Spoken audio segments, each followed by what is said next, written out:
All right. We're going to call this a start, and this is about as informal and shotgun as it gets. So we start this off the same way every single time with introductions. Tell the people who you are and what you do. Hey, what's up? My name is Jordan Iovinella. I'm a barber, and I own a barber brand downtown Denver. I like that your logo popped up right there. Did you do that on purpose? No, I was trying to. Did a logo pop up? Yeah. I guess that's your hold image. If maybe That was your crazy. Yeah, I if put that your on there. if your internet goes out a little bit, I think it puts up this hold image to like not cut us See, off. so That was pretty funny. is that world class mail right there? World class men's Yeah, cuts. That's yeah. nice. Nice. Word. Well, since our networks are basically on opposite coasts, I'd say it's safe to bet the people watching on my end haven't had the pleasure of having you sculpt the hairs on top of their head, let alone visit your new shop. So bring us down into your rabbit hole and tell everybody about World Class Men's Cuts and what all you offer. Sure. Yeah, world class men's cuts is kind of like a hybrid shop for men. Um, it's got like an old vintage kind of feel, but also like a mod kind of laid back, very clean environment. Um, we offer great service, great haircuts. We offer waxing services. We offer you free drink when you walk in the door. And we're slowly adding some really sweet um, art in the form of like wall art that's for sale because it's a large shop and there's a lot of white walls in there. So yeah, Oh, we have nice. a So you lot. have like a gallery aspect to it now. I'm trying. Yeah, I mean, so yeah, Alex flies his drone illegally and gets these beautiful shots. Dude, I'm obsessed with drone photography. Bro, he kills it, man. He's like, on you got to see this boy's stuff, man. There's a dude that we feature on our Instagram fairly often that does drone photography, and I love it. Yeah, I think I can't remember exactly what his handle is. It's like above PGH or something like that.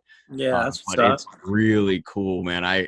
It makes me want to get a drone, but it's then I then have to then practice and get good at it and do all those things. I'm like, I do way too much already. I Yeah, don't right, need. right, right. It's pretty cool though. I Yeah. mean, so we got that going on. It's just a nice environment. Um, Everything just basically got dumped on it. I mean, got flipped upside down. I mean, dude, with COVID, everything's changed. Yeah, how are you kind of operating now? I mean, dude, I worked my ass off to get downtown Denver, man, because I'm counting on the business crowd. That's what we service. Well, fucking business crowd still isn't even back to fucking work, man. They're all at 50% occupancy, and some of them might come back till fucking October 2021. You know, like, what the hell is this? I haven't seen a suit in months. I used to wear like all dappered out, bow ties and flat caps and suspenders. I ditched all that, man. I'm wearing jeans and a t-shirt, man. Just doing my comfies, man. Hey, I'm with it. My new goal in life is to never not wear jeans again. So if I Nice. I could like it. not wear a suit ever again, I won't. Um, but I'm gonna break my own rule because I think I have a wedding coming up here. Well, that's Um, good though. I mean, Weddings are that's great. debatable. Well, weddings are fun, but me wearing a suit, that's debatable. Um, but so I was saying about drone photography that like if I would get into a drone, I already do way too much already. Speaking of doing way too much already, let's talk about you. Bro. Most business owners are in the middle of this mess and focusing every ounce of energy they have to save their business. And then there's Right. you over there who's not even a fool Yeah. into opening up your shop. And you spring on me that you're starting up an entirely new business now. Yeah, bro. So tell us about World Class Contracting. Yeah, bro. I just wanted to throw it out there, man. So I got World Class Men's Cuts. It's a barbershop brand. I got a whole separate product line that's its own entity and its own LLC, and that's World Class Male, and that's high performance grooming products. That's all, an entire CBD, cutting edge, state of the art, custom designed men's grooming product line. And right now, I'm pushing to apply for the World Class female trademark. Which So I was definitely going to I'm bring up, and I've had the pushing joy in of that. helping you I'm design. pushing in that. I just got them labels printed. I'm sticking on the sticker on the bottle, and I'm lucky enough, man. Like I said, I cut a lot of people's hair. It just so happens I cut a guy's hair. He's a fucking patent attorney, and dude trades me haircuts for filing fucking trademarks and shit. I'm like, Dude, whoa, man. that's amazing. Yeah, and you know what's funny is I even after he showed me how to file. We sat down with our computers and did it together. He showed me step by step. After that, I was like, well, shit, this is easy. I'll just file it on my own. Well, after I filed it on my own, I think so. You're filing this paperwork to a bunch of attorneys, Right. government attorneys, and you know attorneys how they are. It's like a good old boys club. Oh, One yeah. attorney talks to another attorney. Next thing you know, you don't have no problems. You know what I mean? Like, but you try to go without an attorney and fucking forget about it. They'll fucking throw you up against the wall. You're done. So that's what happened when I tried to go without him, man. So then I backtracked and I went with him again for this World Class female, and they gave me the intent to use permit. And now I'm filing for the use because it's actually in use. I'm showing interstate commerce. So there's that going on. And then, I have a background in barbering, cosmetology. I come from a haircut family, a family of generational barbers from Italy and then New Jersey. And now we've kind of migrated throughout the U.S. My brother's got a successful barbershop brand in St. Paul, Minnesota called Fellas. His Instagram is @Fellas Salon. @Fellas Salon, I think is it. And then my little brother, he's out there with my dad, and they're both cutting hair in Vegas. So my next endeavor, and I also have, after I went to barber, I segued out and I got a degree in architectural drafting and estimating. Well, that was 10 years ago. And when I went to school, I got like straight A's. And like I was like a TA, teacher's assistant. I ran a study guide or a study group, like an after school study hall situation. And I retained a shitload of that information, man. So when COVID hit, the only fucking thing they let people do is go to work construction. I mean, Everybody else around here was fuck. If you're a nurse, you can go to work. If you're a doctor, you can go to work. Or if you go construction, you go to work. Everybody else, fuck off. I was like, are you fucking kidding me right now? Fuck this shit. This is Dude, and that's so true because I've never seen my area, my neighborhood get so much construction attention, bro, until this started. Dude, it's like fucking crazy. They ripped up everything. People are going crazy. Like contractors are going crazy. There's a trap house that used to be right next door. Now it looks beautiful. Nice. Guess that's a silver lining, eh? Right. So I said, you know what? Why don't I go because the book you got to study. So the contract, every state's different, every city's different, everybody's different. But for Denver, Colorado, they follow the IRC for the residential contractor. That's an international residential code. And then for commercial buildings, they follow the IBC, which is International Building Code. Well, I studied both those fucking books for 3 years. And so the contractor exam is that book in an open book format test. So I was like, fuck, this is easy, man. I picked up the book, after fucking 10 years, picked up the book. I got the study guide. I studied it for like a couple weeks, and I didn't really even study. And I said, fucking let me take the test. I took the test and failed. And then I said, let me do it again. And I was going to pass regardless. I don't care how many times it has to take before I take the test. And actually, I think it's kind of cool that they let you take that. You don't have to wait a week. Oh, nice. So you can just fucking take it every week for fucking a year. Eventually, is it free? Gonna come. No, it's not free. It's like $100 or something. Oh, well, that's not so bad. But no, it's not bad because it opens up all kinds of doors and all kinds of opportunities. So I did that, and actually, dude, I've had my first couple of gigs, but like I said, I got this infection with my fingernail, and I'm learning slowly that so I'm using a lot of the guys in the barber shop that I cut their hair. You know, a lot of the guys are like in the trades, you know. Yeah. And so I'm calling my friend Mike Magic. I'm like, hey, dude, can you come lay this tile? And hey, you know, Jonathan, he's a plumber. Hey, Jonathan, you fucking plumb this thing for me? And everybody's cool, and it's really cool to have that kind of that crossover or whatever. It's like kind of community bait or like a group, you know. It's kind of Right. cool. It's kind of funny though that you guys are in like this. Like I would associate, you know, barbers and salons and everything like that with like the fashion industry, you know, like Right. making people look real like dapper and cut and sleek and everything like that. I'm more like along the architectural But line.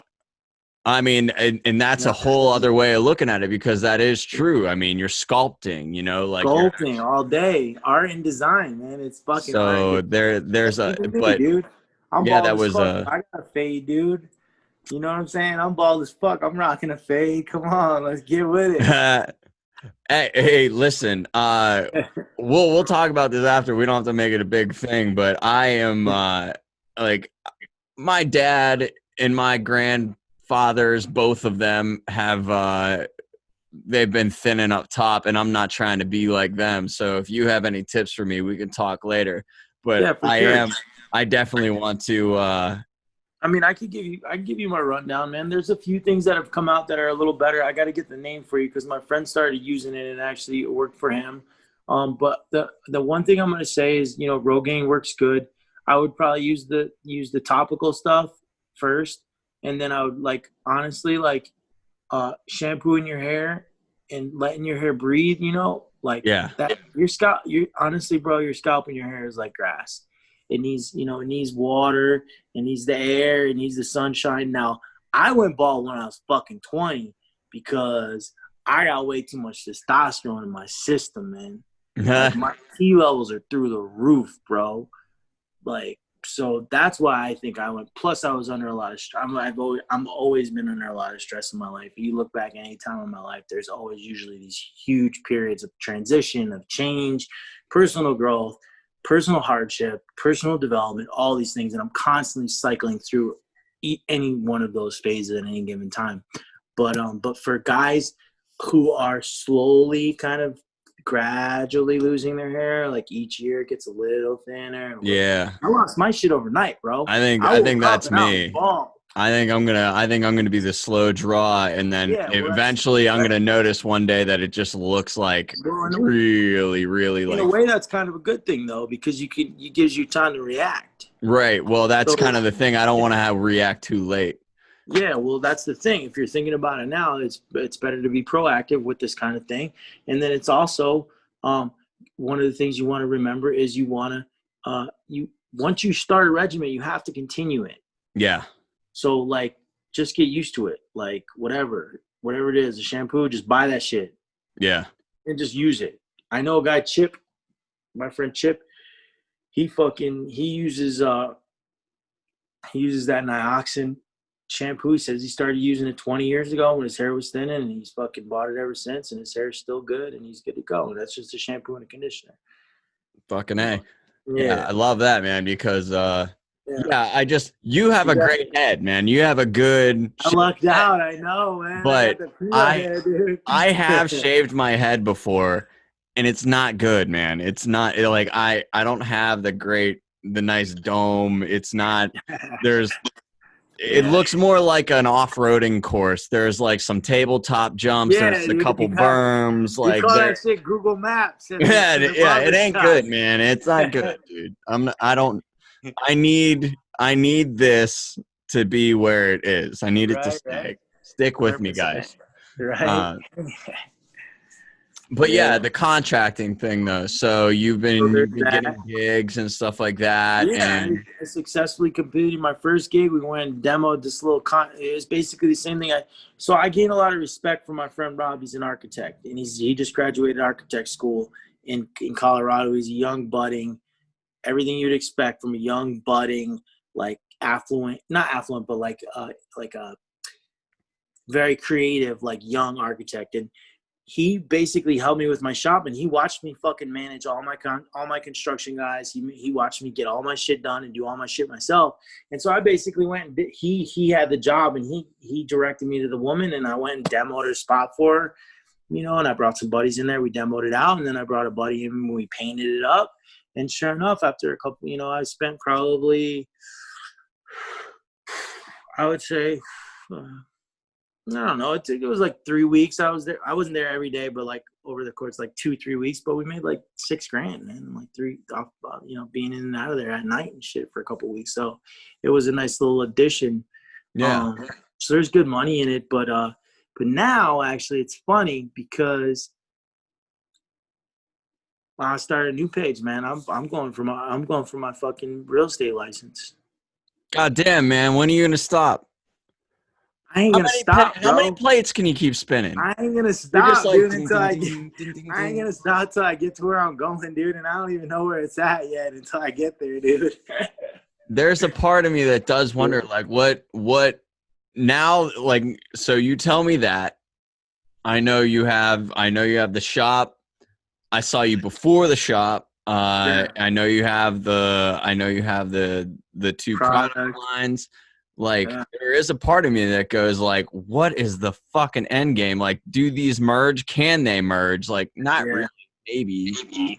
Well, they're just all separate. I mean, if you talk to anyone who's real affluent who built some shit, bro, they did a lot of stuff to get to where they're at, man. Yeah. There ain't none of this do one thing and next thing you know you're separate. You just sound like if you eventually are able to manage them and they all grow, that you're just going to have a conglomerate under you. That's what I'm trying to do. Yeah, I'm trying to get into the. It's going to be like the Iovinella umbrella. But yeah, there you go, man. Build it, fix it, fucking. I'm thinking, why don't I go around and find busted down commercial building, fix it up, put a barbershop in it. Boom, rinse and repeat. And not only that, I could go down the road and go to the next town over and find another little busted up, commercial building. Get my guys, go in there, make it look nice, put a barbershop on the end, have a few other spots. I mean, I don't know. The sky's the limit, but just keep picking off good talent. And I knew we were going to talk about this. And so I actually have been thinking about, why? Because a lot of people are like, well, you can fucking do that. You don't need a real estate license or a fucking contracting license. But I don't think what people don't understand is I come from nothing, man. I'm in a little fucking apartment, dude. Like, and this is like an upgrade, bro. I've been living in studios for fucking 4 years, man. Like, little ass 400 square foot studios with nothing. Like taking the bus and shit, like fucking nothing, bro. And I've been able to just fucking crawl my way out of this huge hole that I was in. And so that's why I'm like, well, yeah, you could pay a realtor to find you a place, but there's a huge commission you're going to pay, And the other thing too about the real estate, bro, is, and I'm learning this, and this is a fucking tip to anyone. Real estate is actually an education fucking in money. Oh yeah? Give it up. Yeah, it's an education in finance. And it's fucking $500. I mean, if you go to college, you spend $30,000 to learn finance. You can fucking go to your shitty go to a real estate school around your area and pick up the materials. It's all online, technology. I'm doing everything from the comfort of my own home. Yeah. And I'm getting a degree, it's like a crash course in finance. And that really interests me because you need to have this kind of information, and there needs to be some kind of foundation, because you can't just go out in the world and expect people to do things for you. I mean, truer words haven't been spoken. And not for nothing, if you can do it yourself, then you're just saving money. 100%. Half the reason why you go through realtors or you go through any other person is largely because you just you don't have like the qualification for it or the knowledge for it Right. or whatever, You just don't and have the it just knowledge. costs money. So that's like, you could have somebody, you could install your own washer, or you could have somebody install it for you, and that's going to cost you. You know what I mean? Exactly. And it's probably going to cost you double, Yeah, because usually it's $400 to buy it and $400 to put it in.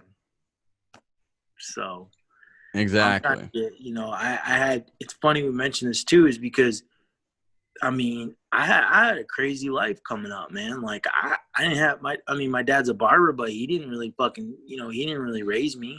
We raised ourselves. My mom was always at work. So I had to learn a lot of lessons the hard way, bro. I mean, a lot of lessons I had to learn the hard way. I mean, I'm just now figuring out how to treat a woman, dude.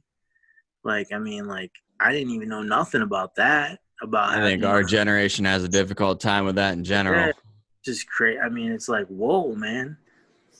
And the more I learn about women, the more I'm like, whoa, man, these are crazy creatures, man. These women, man. Nah,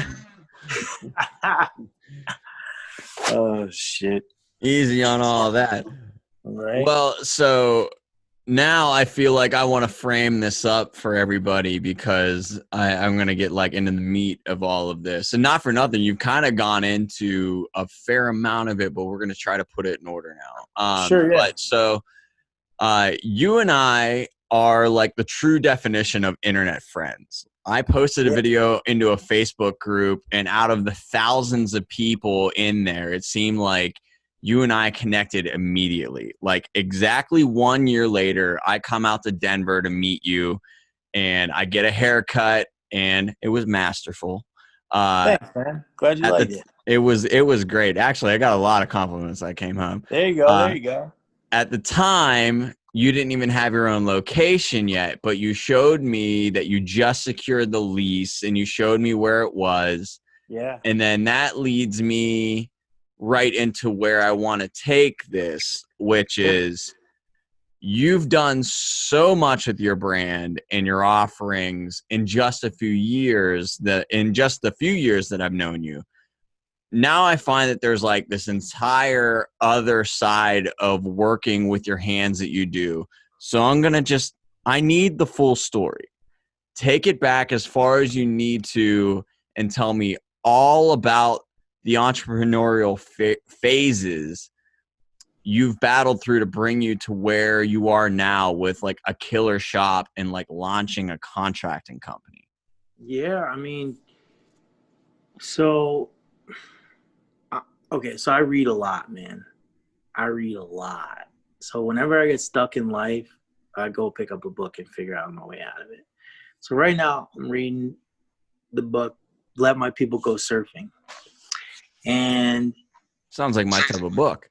it's a good book, man. It's about Patagonia, and basically the company Patagonia is this massive sports. They make sports clothing and different type of clothes for mountaineering and all kinds of stuff, fly fishing, you name it. Yeah. And it's a book about them, but basically they started out and they were like, these guys were like outcasts of society, man. The reason the guy started fucking making, they wanted to climb mountains, and there wasn't enough, they didn't have the right equipment to climb. So this fool goes out and buys a friggin' anvil and a black iron smith tools, and like he like starts like black iron, like smithing all of his own, iron smithing all of his own tools so that he can climb these massive mountains. I mean, we're talking about famous mountain ranges like the North Face. There's like huge mountain ranges in Boulder. There's Patagonia, which is the name of the company that, I mean, they these huge and glaciers that there's climbing, and and they're sleeping in little like bungalows, and they're hiding out from park rangers because they won't let the rules say you're not allowed to camp for more than 2 weeks. They're like, fuck you, we're gonna be climbing this mountain all summer, dude. We're gonna sit here and we're gonna fucking anvil our spikes and shit so we can get up the mountain safely without dying, dude. Well, the reason why I brought all that up is because there was a quote in there and it said, if you want to know about the entrepreneur, go back to the juvenile delinquent and their attitudes and their reasonings. And basically, a juvenile delinquent, which I was, and I'm proud to say that, is someone that says, you know what, fuck all this. Everything here sucks. Like, you guys are doing this all the wrong way. I'm gonna do it my way. And I found a lot of truth, and I resonated heavily with that statement in that book. And so ever since I was a kid, I said, fuck these rules, fuck these boundaries. I push the boundaries. Someone puts a boundary in front of me, I push it back. And that was me all the way up until I probably turned about 30. And finally, after I turned 30, I realized you can only buck the system so long before it crushes you. And I stopped bucking the system at 30, and I started getting a little more smarter about how I did what I did. So how do I game the system? Yeah, game it. That's right. Figure the game, yeah, instead of just trying to say fuck it.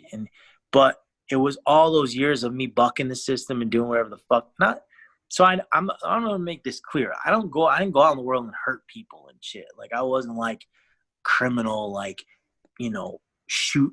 inflicting harm on people, like physical harm on people. I didn't do that. I was like growing weed and shit like that, making money. Yeah. I was like, that was my first job, bro. Growing weed. I would sell weed out of my basement window. People would come and knock on my window at all hours of the night, dude. And I would fucking hand them baggies of weed out and shit. That's my entrepreneurial spirit, There's like, people wanted this and I had that and people wanted it. And so I fucking made a little market and I supply and demand and I hooked them up and I made money, And again, coming from a history with the family, not a lot of people around, not a lot of parenting, no money. The cabinets are empty. You know what I'm saying? Like, we had to eat food. I had to sell drugs to get money to buy food, and I had to fucking steal clothes to put clothes on my back. My brother took me at a very young age, bro. I was like fucking 12, dude. And my brother took me to the mall and showed me how to steal, man. And, he showed me, he's like, look, you put it on your arm, you walk this way, you go into the change room, you do this. And he taught me how to steal fucking clothes, man. And we had the freshest clothes, I'll tell you that. So, I mean, and I just want to be clear that there wasn't a malicious intent here. I wasn't like saying, oh, I'm going to fuck people over. It was more like, I don't have anything. I don't have a warm weather jacket. Joey's got the fucking brand new Columbia and Jordan's freezing his ass off at the bus stop. Or Joey's got the fresh Nikes and Jordan's got the fucking holes in his shoes. You know what I'm saying? So Jordan said, fuck it, and I had to figure out how to do it. And that instilled in me at a young age how to get shit done myself. That's definitely, that's fucking hardcore, man. I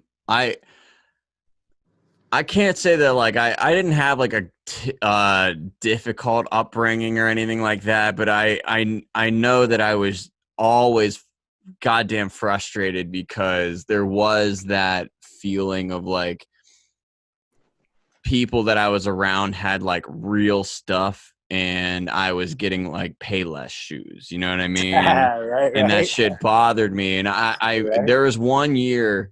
So when I started getting really serious about sports, I remember one year, like, and I was young, I was still in elementary school, but I really gave it to my dad because he kept buying me these shoes from Payless, and they would last for like, and they like, so they were basketball. British Knights and shit. Knights. They weren't even. Like, I would have been stoked for British Knights. But they would wear out on the court so fast. Sure. Then I would run and the rubber had worn out and there is like a plastic layer under the rubber. And of course, plastic doesn't catch on a basketball court.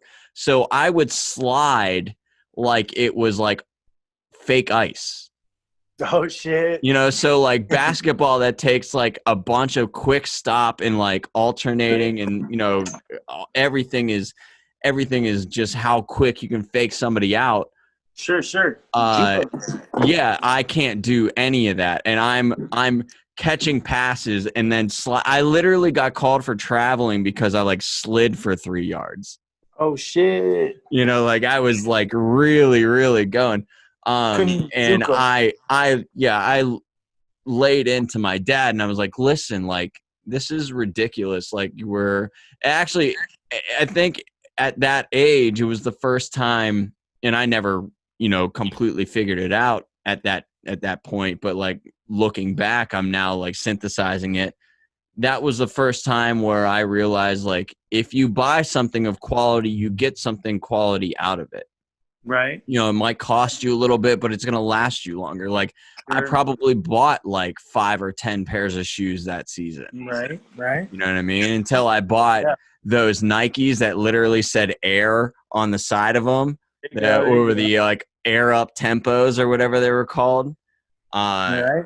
I finally got those. So I kind of get the idea of like the like I didn't have to go to an extreme to get it, but there No, was there was there's definitely like lessons. there's if you even just having a frugal family, you know, like Right. just people that are like penny pinchers, Sure. you kind of feel that lack of quality in the things that you have whenever you're trying to be good at things. 100%. um It's all those lessons, man. And Word. it's So you like have, that micro macro stuff yeah, right. where you go into your life lessons and you get these little micro lessons from them, and then they expand your understanding of the macro, and you can So take it through. yeah, and you have this kind of like I have to do everything for myself upbringing. Yeah. Where do you start getting your I guess like barber background? Where do you start getting? Yeah, that was family. I grew up in hair. When did you like work in the shop? Were I you mean, like yeah, first like just sweeping up hair and yeah, stuff like that? exactly. I used to go sweep hair for my dad, man, and all the hot chicks would come over and tell me how cute I was. I was like, yeah, this is awesome. I like this. Yeah, they know what they're talking about. Yeah. There was all kinds of hot chicks running around. I was like, okay, I'll go here and sweep. I was like 10 or whatever. I don't know. I was just a little kid. And then even after that, my dad, when we moved to Minnesota, we were in Minnesota. My dad moved out to Minnesota and he started cutting hair. And his shop was actually on the way home from my high school, and I would walk home from school. And my dad's shop was in between my house where I was staying and you know, and the high school. And I would just go in there and sit down. And sometimes I wouldn't even say nothing, man. I'll just go in and watch, check everybody out. And, you know, there's always hot chicks, so that was cool too. But it was mainly just the environment, you know, like the environment was cool, you know, like I was into it. Like it was, I mean, if you think about it, man,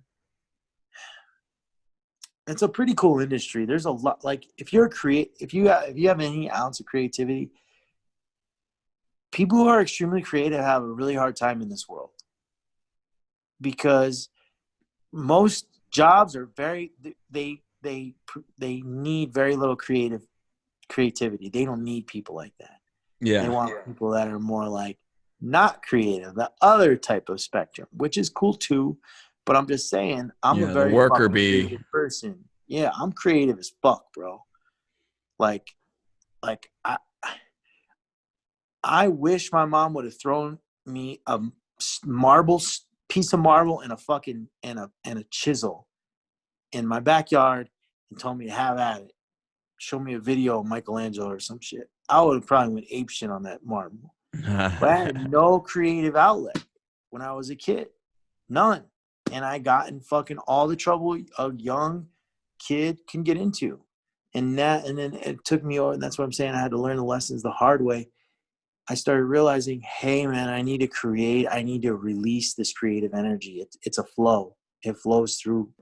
It comes from source, you know, source creator, the Mhm. source, whatever you want to call it. And it flows through all of us. And it's actually shared during my studies of and we kind of, are you going to show the intro where we're talking? No, go into it. Well, okay. So in the intro, we were talking about how I study religion. Well, I just told you about the catechumen part. Well, after I learned Catholicism and did that for 2 years, I was like, this is fucking bullshit. And I went on down the road to learn other fucking religions because I'm searching for fucking. And well, sure enough, I looked into Judaism. I looked into the Jewish Bible and stuff like that, and I looked into the Quran. And then also looked into Hindu, and I gravitated more towards Hindu ideology, and yoga, and the Yoga Sutras of Patanjali. And I actually have the book sitting right here that we're talking about. But going backwards now to what I was saying before was this energy, this creative flow, and some major religions around the world believe that it's called the Akashic record, and it actually is the universal like language that we all share. And the actual thought is that we all share consciousness. It's shared. Like you and I there is no such thing as an original idea. Everything we've done has already been done before, and we just share this.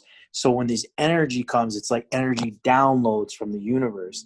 And depending on how receptive you are or creative to these downloads that you're getting, these energy like impulses or whatever from this akasha or this whole, if you don't use that energy, it can get bad.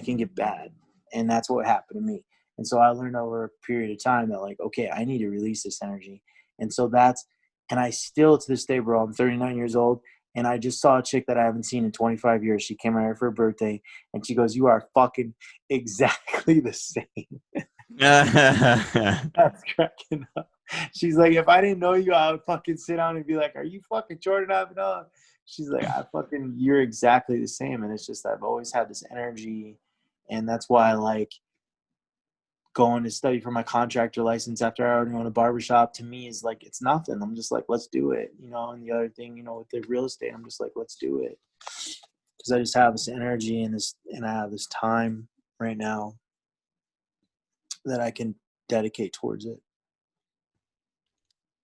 Fuck, man. I mean, that's kind of awesome. And I actually I did another recording last night, which was kind of somewhat similar, where we were talking about like, just kind of accessing like, best ways of productivity and like, basically like, how to keep yourself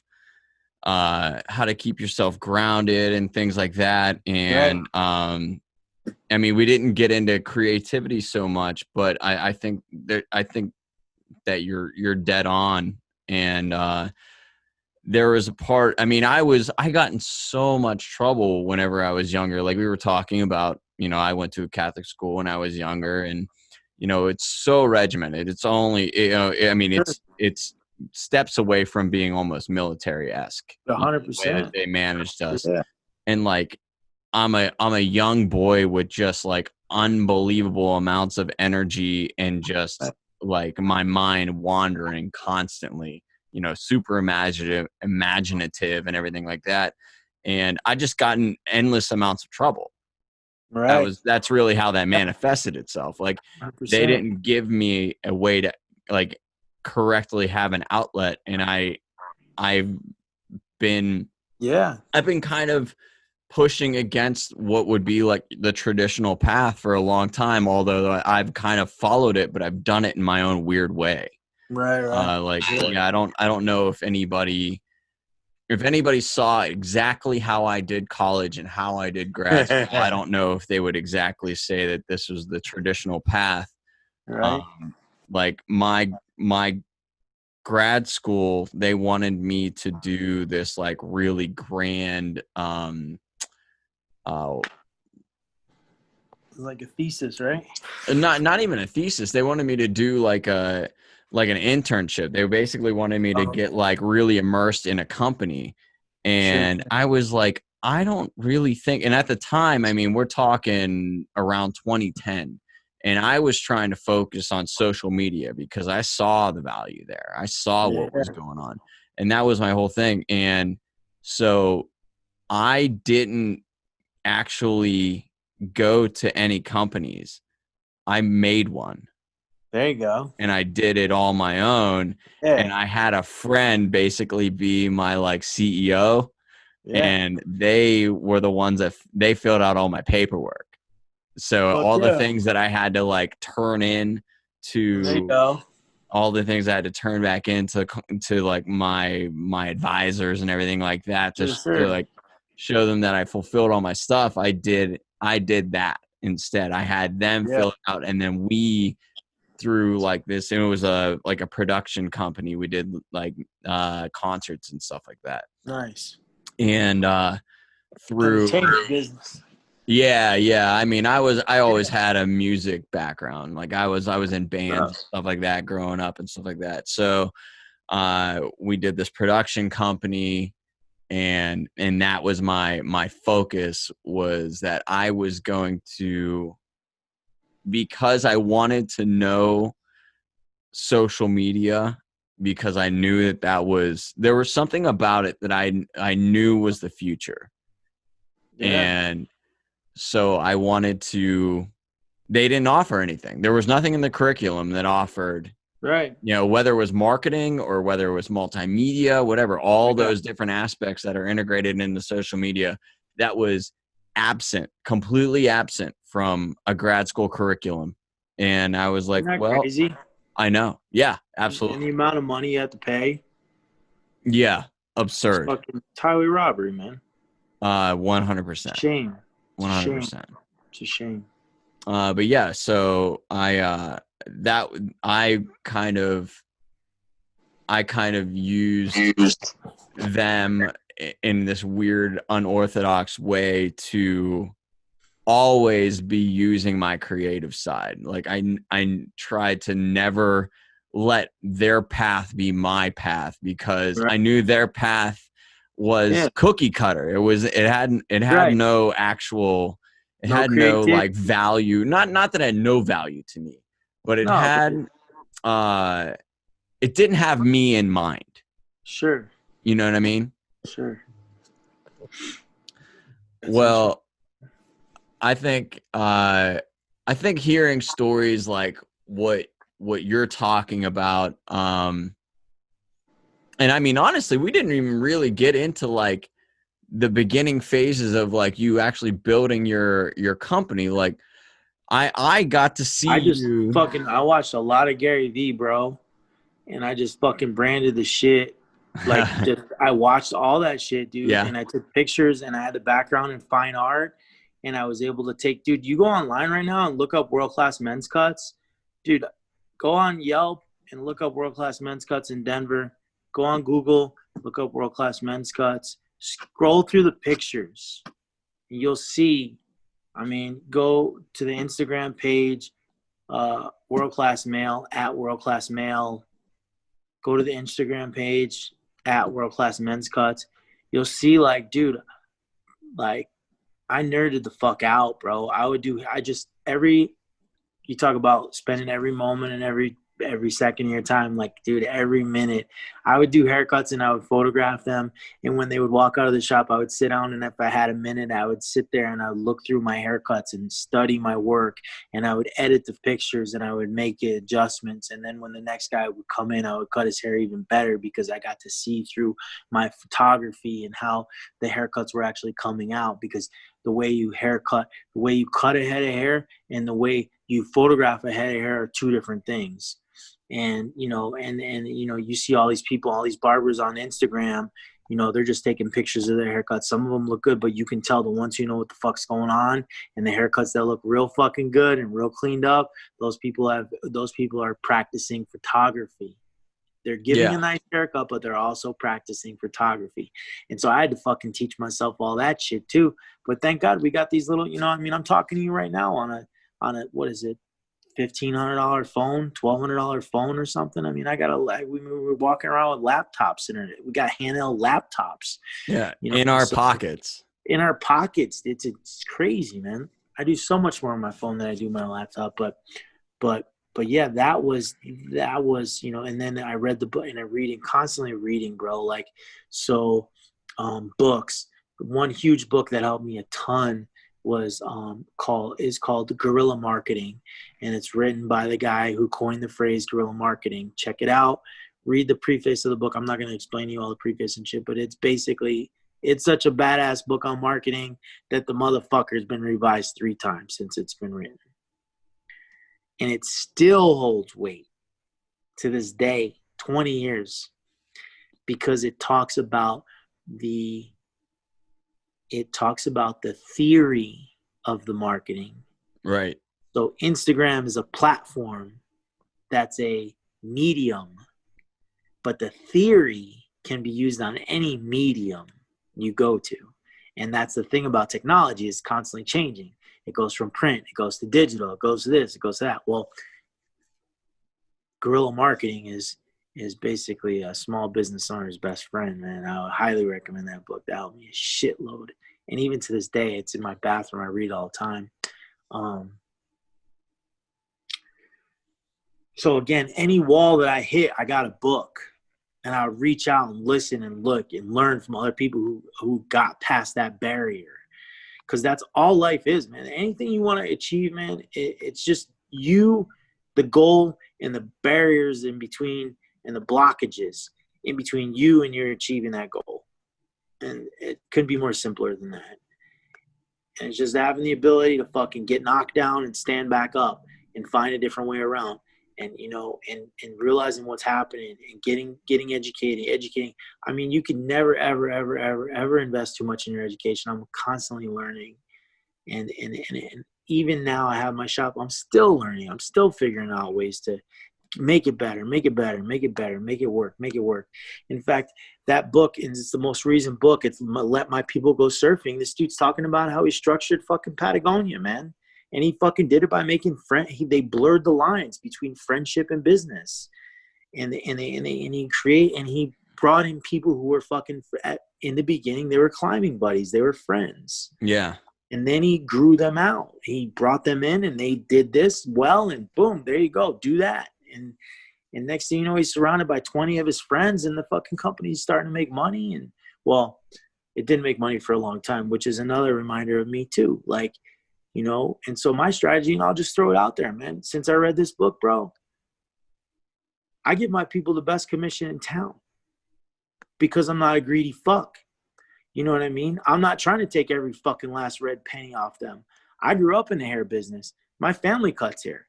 I see what the fuck these people do to people who own, these shop owners do to their employees. They treat them like garbage. And, and this is a very taxing business, and it's hard on the body.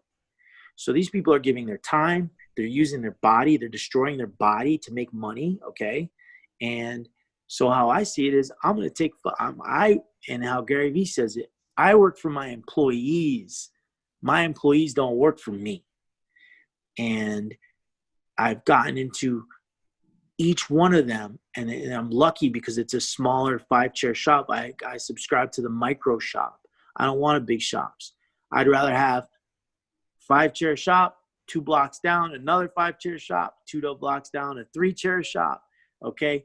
I'm trying to get in the little nooks and crannies and put a little 3 chairs in there and put a sign in the window. Like that's the business model, because each one is its own entity, and each one is its own little environment, and it can thrive if you give it the right things. When you have a big, massive thing to do, and it's just it's very, very difficult to control a big environment. Yeah, and with a small shop, like I imagine that you can kind of give some agency to the people that are in that small shop to kind of like put their stamp on it, they get to make it their kind of thing, because like, yeah, it can. And then, so then you have this really, you have a brand, right? But like your brand is really like, that you are just offering a space for people to make their own, and it can be so diverse from one spot to the next, based on who, as long as it's quality. It has to be quality, but there's many different ways to cut a head of hair.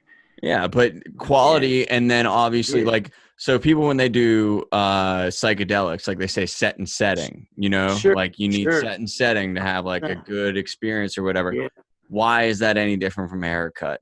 You know what I right. mean? It could be, No, you it's know, it's not. quality, right? Like, so you get a good haircut, but Yeah, what if you're just not feeling the vibe of this one right. shop, but you Yeah, offer a great vibe from the same brand, different shop.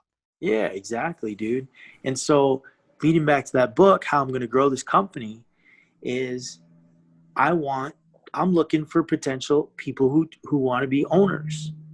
I'm looking for those type of personality people. They have the personality to be an owner. They want more. They ask me for more. And I'm like, that's what I'm looking for. You just ask me for more. You're not the type of person that's like, okay, enough is enough. I'm good. Right. Those people are fine too, don't get me wrong. But I'm looking for people who want more. And one girl comes to mind right away. Her name's Madison. She's young as fuck. She's beautiful. She cuts fucking great hair. She does a great fade. She's awesome. Um, and I tell her, I'm like, when you're ready, we're gonna get you a shop. Like, that's it. I got the brand, and I've been talking to her about it over time, and I tell Yeah. her. So one of the things that's nice, and actually one of the things, and I'm probably talking a little too much here, but No. there's a you show me a hairdresser who's been cutting hair for more than 10 years or a barber, and I'll show you someone who wants to have their own shop. The want is there, but the problem is they don't have the capacity or the knowledge or the education for all those little things that it takes to actually manifest, oh, I'm working in someone else's shop, to, oh, I have my own shop. Right. And so what I'm trying to do is I'm trying to blur all that and make that real fucking easy for the right people. And that's how I'm going to grow my brand. I want to make it real easy. Like I don't even care if I'm making 20%.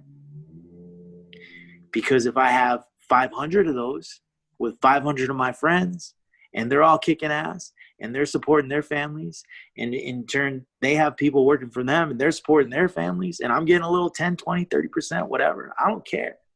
And to me, by the way, it's not about the fucking money. I don't even like money, bro.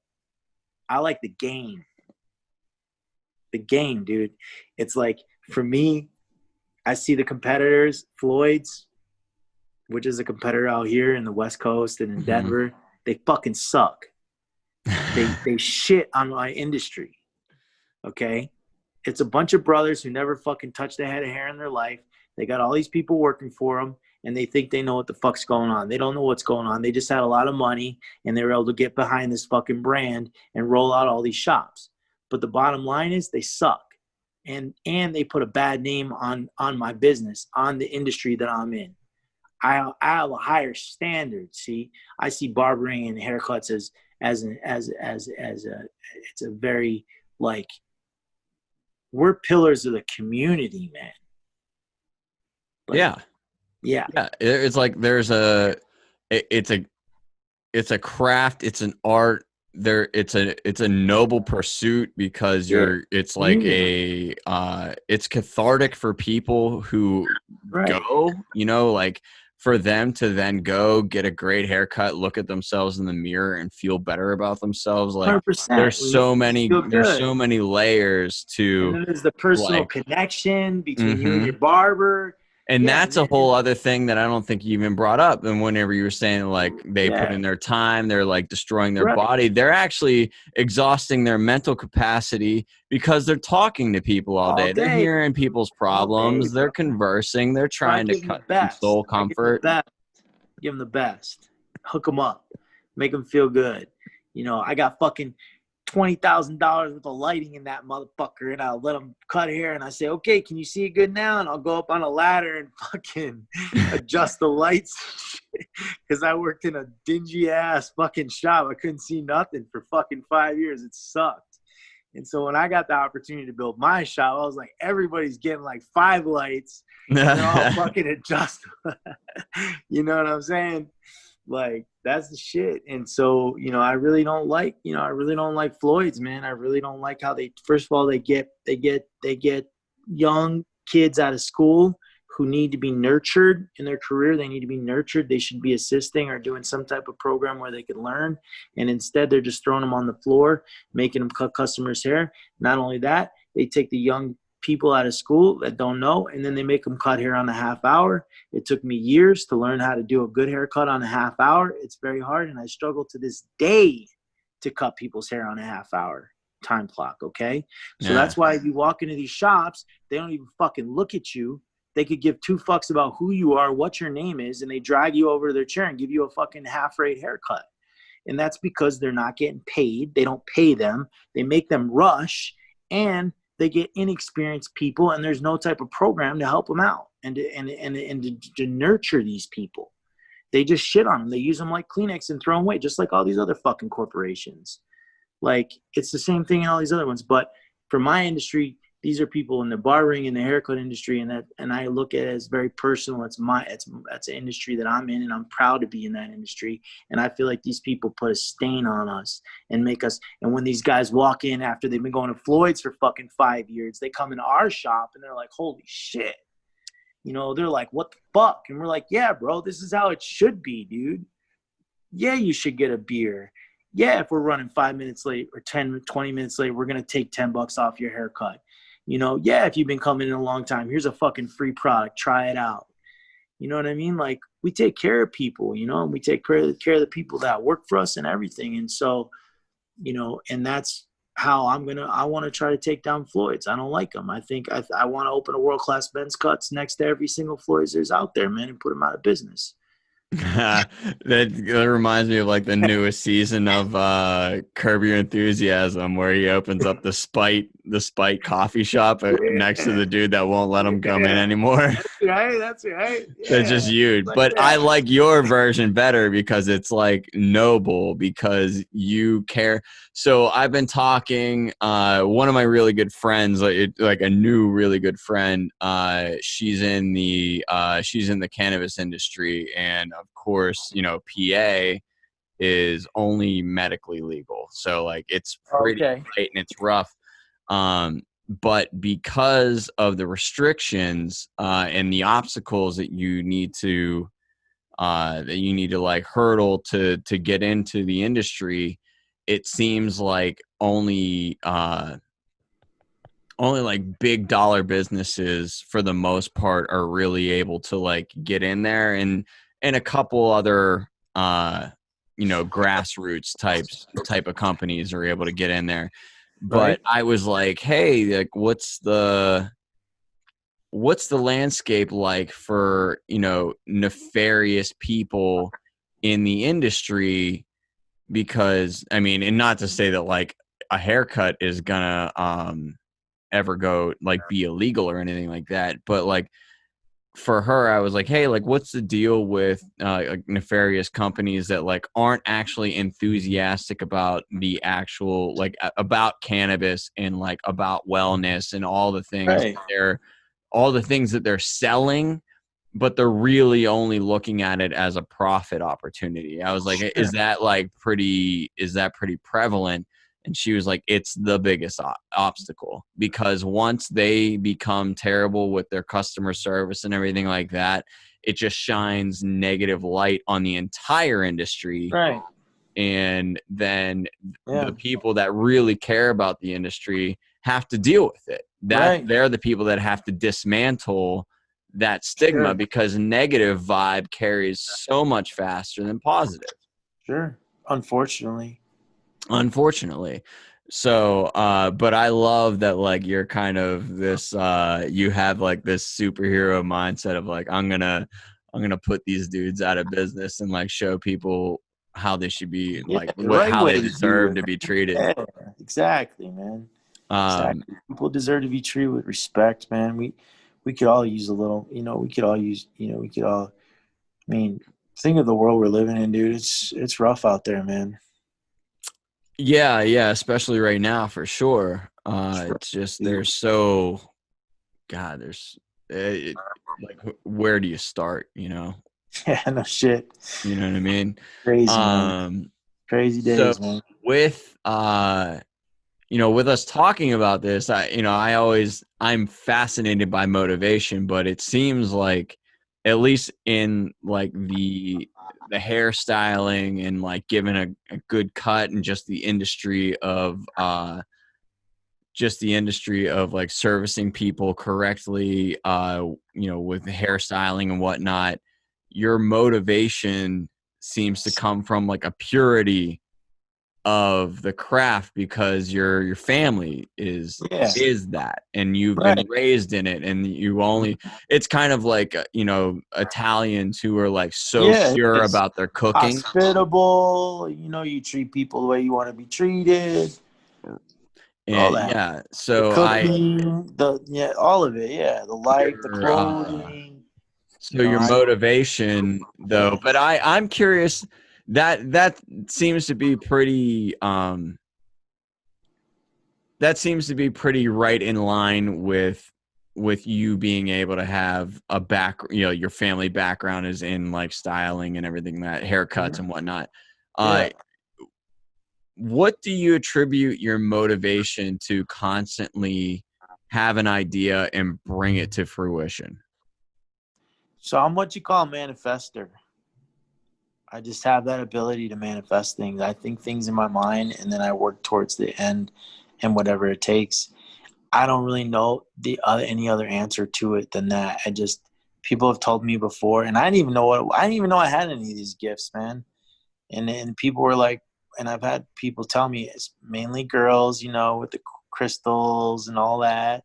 I got a few in my life right now, even one right now. Here's the other thing too, man. Let me tell you something. When you're positive in the world and you go out in the world and you try to do right by other people, guess what? Good things happen here. Good things happen to you, and good things come your way, and good people come into your life, especially when you need them. I mean, let me tell you something. I was down and out a couple weeks ago. I had all this heart in this chest and everything, and I was getting beat up, dude. And sure enough, man, this girl comes into my life. She's super fucking cool. She comes to the shop. She's like, I want to come see your shop. I never even met her before. It's like, all right, first we went and had a taco just so it wasn't weird. Then she came to my shop. You know what she starts doing?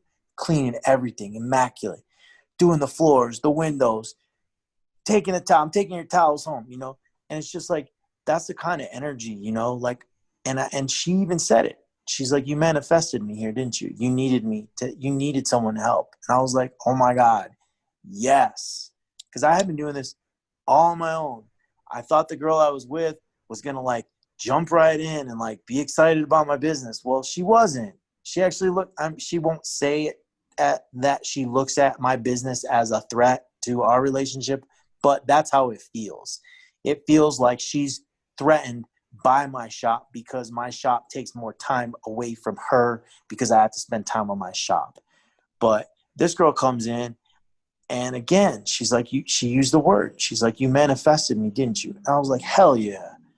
I was like, and now I'm 40 years old and I realize, yes, I manifest things. Like I believe them, I think them, and it's not just a thought that just comes and goes, bro. This is like a thought that's like there, man. It's like there, like it's like your beard is on your face. Like it's fucking there, and it doesn't go away. It doesn't subside until And you it's can shave it, but it grows back. exactly, dude. So like she's helped me so much, in my life. And like she came in, and I was actually talking to you about making her cards. And like she came in and she like redid my whole apartment, dude. And like she got me right, and I'm feeling good, and like she came totally out of the blue. So yeah, like, and then a lot of times too, people are like, like, oh, you got your shop quick. And, and I'm like, bro, this was not quick. I've been thinking about this every day. This is what I am doing this podcast for, because people just see things appear and they think that that was how quick it happened. They don't Right. take into effect all the difficult No. paths that you had to go 5 through to get years, there, bro. the crazy, Yeah. unbelievably difficult decisions you had to make to get there. Like there's so much about the entrepreneurial path that I think is taken for granted from the outside world because they don't have to experience the hardship you had to, and the amount of you probably had to there's always a sacrifice, but the risk always is Always. insane. You always know there's a risk to every Always. decision you make. 100%. And people's lives are affected by the decisions I make because now I have employees, and Mm-hmm. so I need to think about things more thoroughly. But like I said, going back to the manifestation thing with my brain and stuff, and also like the entrepreneurial spirit where you use your energy and your thoughts and your will, and you just trudge on day after day after day when everybody's out fucking drinking and your friends are getting laid and like everyone's having a good time, and you're going home and sleeping in a little fucking jack-sized bed in a studio apartment, and it's like, those are the things that while that's happening, the entrepreneur is being forged like a sword. And then anything that sword, aka the entrepreneur, has to cut through after that forging is going to be a lot easier, right? Mm-hmm. Because you done been forged, sharpened, and you're fucking battle ready. You're ready to go. And so it's like it's crazy. It's like a symbiotic relationship. It's like you give in. It's a lot. You could actually correspond it to like when they say that as a painter, the actual work of art, the painting, exists more for the painter than it does the viewer. I think it definitely means more to the painter than it does to the viewer. They can always, infer whatever they want to about it, but man, Yeah. the amount of like I I've had a couple things that I've created myself that I've then, sold off or whatever. And in letting it go, I was like, I don't think that they'll ever appreciate this as much as I do. Right. Like there is a very Well, like well, almost what about, parental yeah, feeling towards yeah, it. it Where like keeps you you, can never appreciate my child more than I do. right? Like it keeps you. Yeah. Like if that painting hadn't been there for that artist to work on every day, maybe that artist would have been dead. Or maybe like I'm wanting to grow, I'm wanting to elevate my situation. I'm wanting to get in a nicer house. I'm wanting, to have a nicer life and have my family have a nicer life instead of being in this shit all the time and not having nothing. And so maybe that this whole thing is about that. Maybe it's just about the relationship, and everything that we're talking about is just a fucking byproduct of that just want, to the want to like achieve and the want to like raise the bar, and like all these things are like the actual core of what's happening when you look at it in a microscopic and internal, right? It's like the human, we're talking about the internal workings of like, the the internal workings of the psychology behind this shit, and it's probably different for everybody. But I Yeah. can always relate to painters and artists and shit because that's kind of like the whole path. When you were talking about my hands and working with my hands and everything, I studied fine art. I studied hair for 10 years, ran around the country and cut hair on the Vegas Strip, did celebrity haircuts when I was 21, and then segued into fashion and fine art, got engrossed in fine art, practiced fine art for 5 years, drawing, sketching, etching, drawing, printmaking, fucking art classes in different random colleges, then moving into oil painting, and then going into architectural drafting and estimating, which was a very technical a college where I got a degree in architectural drafting and estimating, but still bordering and encroaching on that kind of that artistic kind of lifestyle where you just live your life to create things and to make things, and you don't really worry about all the other shit about, oh, am I going to get married, or oh, am I going to have kids and take care of my kids, and am I going to have a nice house? And none of that shit even matters. It's more just about like, you're just encompassed and surrounded by these visions and these things that are like consuming you as you're going through life, and that's kind of, some crazy shit, man. I actually, it's kind of weird because like I went from my upbringing is very like man of the land. Like my dad, Yeah. if you knew like Western PA, Beaver County is Okay. kind of like known as a place where like it's like gardening and hunting, and like it's kind of out in the cut, and like you just kind of get that brand of human, and that's where my dad came from. So I got all of that type of stuff. So I'm growing up chopping wood, I'm growing up Yeah. digging gardens, I'm growing up planting gardens, I'm growing up, I learned how to hunt. So I was, I'd done hunting for a while and stuff like that, and so I was good with my hands. Like I had done Right. I did that work. And then like in high school I was like winning awards for shop and shit like that. And then, but I was always in art classes. So Sure. that like mathematical creativity with, that you Right. get out of like shop.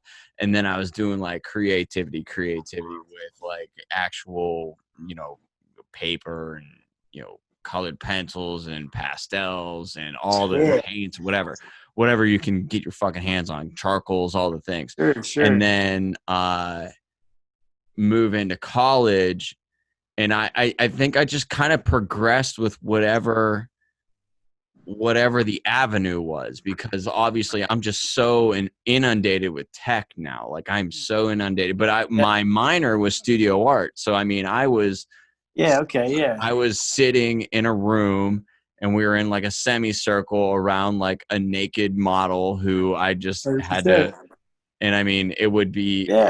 it was an interesting thing because I was 18 years old and I'm going Yeah. into Yeah. college, and there's this, I mean, uh, they're old. The naked models are not what they Saggy, show on TV, saggy man. boobs and wrinkly asses. Yeah, and hanging balls and the whole thing. Dude, it's not a glamorous thing. If you really like art, then it's a challenge for sure. I mean, it like the Yeah. Yeah. contours and everything like that really Sure. challenges you. Sure. But Sure. it was, as an 18-year-old though, I'm trying not to be immature as fuck. Um, but so I actually think that kind of matured me a little bit. But it's kind of funny how I went from like this very always working with my hands to like basically like into this realm of digital, almost automation Right. style of creativity. But yeah, I feel like that's in comparison to your path, that's like kind of how my path went. Yeah. That's what's up, dude. That artistic path, dude. It's it's definitely something else, man. I mean, it's weird, and it's so I have a friend who, she's from here, she's from Pittsburgh, moved to Bali to like be to be an apprentice to like this unbelievable artist. Oh, nice. That was like the whole purpose for Yeah, her there you go. leaving. But I'm actually gonna have her on. I'm gonna get her on here eventually. But Oh yeah. talking to somebody who's on the other side of the planet is really hard. That sounds Uh, dope. but she's now in Australia, and and without me talking too far out of school, I believe she's doing that because her work visa is easier to obtain in Right. Australia. But Yeah. her art that she paints is unbelievable that she's able to do it, because she starts with a digital mock-up. Like she creates a digital layout, like it, Okay. and then puts it to canvas. And Oh, she's nice. made, Beautiful. dude, but it's unbelievable that Yeah. she's able to transfer it, because it doesn't seem like it should be possible. Sure. Yeah. Yeah. Yeah, dude. There is it like a high tech looking art, like all Oh yeah, like a DMT trip. yeah, like Dude, very I'm into Alex that Gray and shit. stuff like that. Yeah, Dude, I'm into that. I just stumbled on some dudes that are in Denver. I found them on Facebook Marketplace, dude. I'm mixing their stuff in with the illegal drone footage, fucking photography, dude. It's gonna look so fucking cool, man. All nice. that all that DM. There's like a portal and shit. It's like a circle and it's like all pressed on aluminum, like Oh, aluminum. nice. Yeah, aluminum. I don't know what it's called, like die cut aluminum, but like Yeah, aluminum. Yeah, and then the pictures are on aluminum too. nice. It's Very cool cool. when they put pictures on aluminum. Those pictures last fucking. If it doesn't get scratched off, last fucking million years, never dull. Yeah, yeah. No, I mean you can chip them. Just don't bang it Yeah, up on anything. But yeah, other but than that, as long as it's safe, I mean that thing won't. You draw a drawing on a piece of paper that only gonna last a couple, maybe 100 years or so, and it's gonna fucking turn to dust probably, yeah, frame that depending up on the paper. But you know what I'm saying. for And sure. yeah, I love art, dude. Oh man, I mean, if anybody follows me on Instagram, uh, my stories is just You do it's a some good bunch shit, bro. it's a bunch of random stuff, but I love art, man. I just On get I You've helped just me pump so it back much. out. You've helped me so much, dude. Like that big ass sign, dude. That I look at that every day, bro. I put that on the lighted sign. It's on the because that lighted sign is huge and covers a big spot in my shop. I have that, the one you designed. It's what is it, 4 foot by 8 foot? That's hangs on the inside, and everyone sees that all day long. And not to mention that your sign, that sandwich board sign you make that pulls people in all the time off the street. I was going to talk to you too. That's starting to fade. It's starting to fade. I was thinking about remaking it.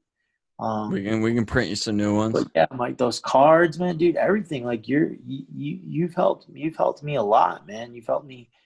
I always feel like going out in the world and like putting art into the world is like a good kind of, it's a good guy thing, you know? I gotta be honest, man. I do more art for you than I do for most people, which is fun because I'm But usually so I love technical. it. You know what I mean? Yeah, Like I'm usually doing things on the technical side. That's kind of been like what my role has been in this yeah, company. But you've kind of put me back into like art mode, which I love. Like yeah, dude. you know, Your so stuff is good, dude. You got the eye, man. Everybody talks about the eye, you got the eye, dude. And that's solid, man, because you know, like I said, one of my things going in the world, man, is I always lead with the art, man. Always lead yeah. with the good looking label, with the good looking logo, with the good looking shop. You got to make the fucking, and it all ties together. And people, when they walk in, they see it. They see it and they can feel it. They can feel that energy. It's almost like it's the energy you put into that shit is embodied in it, and it transfers on every single time someone touches it. There's got to be some some some Albert Einstein shit going on with that. Some quantum physics where you just sit down to create one thing, and then every time someone sees it, there's energy transferred, right? Yeah. Think about it, right? You Yeah. birthed it into existence, and there's every time someone picks up that card, there's an electrical impulse that goes through them, and then the artwork is appreciated or whatever, or not, or whatever. So you're actually reminding me of this. I went to are you a Deftones fan at all? Yeah, Deftones is chill, dude. Dude, I love fucking good music, period, man. So when they first came out with the Diamond Eyes album, they toured on it and they came to Pittsburgh and in that show, and this was like back when I was in bands and stuff like that, and like I had been having such a hard time accessing words and like putting them down and like having lyrics that I liked. And I went to that show, and as they were playing, it was like they ripped open this giant like container that had Yeah. all of my ideas in it that were trapped. Like it was just a jail of ideas. And they Hell yeah. tore it open. And my buddy was so pissed at me that he thought I was texting somebody the whole time. I was writing lyrics. I was just Oh writing shit. endless amounts of lyrics that Oh I was shit. hearing, and it had nothing to do with like their lyrics or anything like that. But I finally, it's just there's a guy that's from here, and I love him to death. Like his music is so good, and he's just kind of a family man now, and I always Yeah. wish that he would have gotten bigger or whatever. But he wrote this line that always stuck with me, and I think it's like the most amazing thing. And he goes, music breeds music, and that's what I'm doing. And that's all that it is. You hear something and it makes more music. You hear Yeah. that thing and it inspires people to make more of that thing. It's Right. just an endless Yeah. perpetuation of like Yeah. this unbelievable awesomeness. And Right. his name is Michael Farina, and I definitely should. It sounds familiar. I was thinking Mark Farina, but it I mean, sounds great. I don't think he ever really expanded very far outside of Pittsburgh, but I always thought he was amazing. I played with him a bunch of times, and I thought he was a really awesome human being. But his music, I really thought, like, there's so many people that I think should be bigger, like should have like actually Right. gotten famous with their talents and stuff like that. Yeah, But dude. no machine behind them, so Yeah, that's it is what it is. But crazy world, man. It's crazy I just world. believe so much in that quote, and he wrote that. I mean, he impacted me with that, and I was like 19. Nice. So that's the better part of 20 years ago for me. Right. Hell yeah, dude. Well, so we are going super long, and it's fine because I've loved every second of this. But Yeah. I want to hit on just like three quick things before we wrap up. And so we've done like a giant remapping of like everything that you have been through and everything that you're going through. How are you feeling right now? Like, what's your present vibe? Like, what's going on in Jordan land? Like, how are you feeling? How are you as a human? Yeah. It's funny you say that, because I do have multiple sclerosis, man. I'm still working through that,